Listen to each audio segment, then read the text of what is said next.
பிதா என்ன செய்தார் என்றால், தந்தையாம் தேவன் குமாரனை உங்களுக்குள்ள எக்ஸ்சேஞ்ச் பண்ணார், பரிமாற்றம் செய்தார்.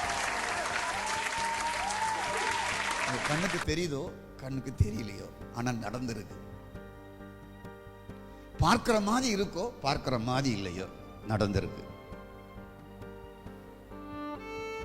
பிதா உங்களுக்குள்ள குமாரனுடைய ஆழ்த்தத்துவத்தை, இயல்பை, சிந்தையை, எண்ணத்தை, மனதை, அவருடைய உணர்வை உங்களுக்குள்ள டிரான்ஸ்பர் பண்ணியிருக்கிறார், உள்ள வைத்து இருக்கிறார். நீங்க பெஸ்டா வாழ முடியும், பெஸ்டா படிக்க முடியும், சூப்பரா மாற முடியும், ஒன்னா மாற முடியும். உங்க வாழ்க்கை ரொம்ப அருமையா இருக்கும். நான் சொல்ற வெளிப்பாட்டோடு நீங்க இணைஞ்சு வந்துட்டீங்கன்னா உங்க வாழ்க்கை ரொம்ப பெஸ்டா இருக்கும். எப்பொழுது நீங்கள் மகிழ்ச்சியாய் சந்தோஷமாய் கொண்டாடலாம். அப்படிப்பட்டது எனக்குள்ள நடந்திருக்கு அப்படிங்கிற விழிப்புணர்வு உங்களுக்குள்ள வந்துட்டுனாவே, கண்டுபிடிச்சிட்டீங்கன்னாவே வாழ்க்கையை சுவைப்பீர்கள். ஸ்தோத்திரம்.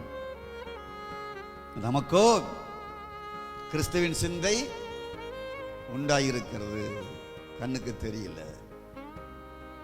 கண்ணுக்கு தெரியலங்கிறதுனால அது இல்லை என்றல்ல, உங்க சென்ஸ் அதை அறிகிறது, உங்க உணர்வு, ஆவியின் உணர்வு அதை அறிகிறது.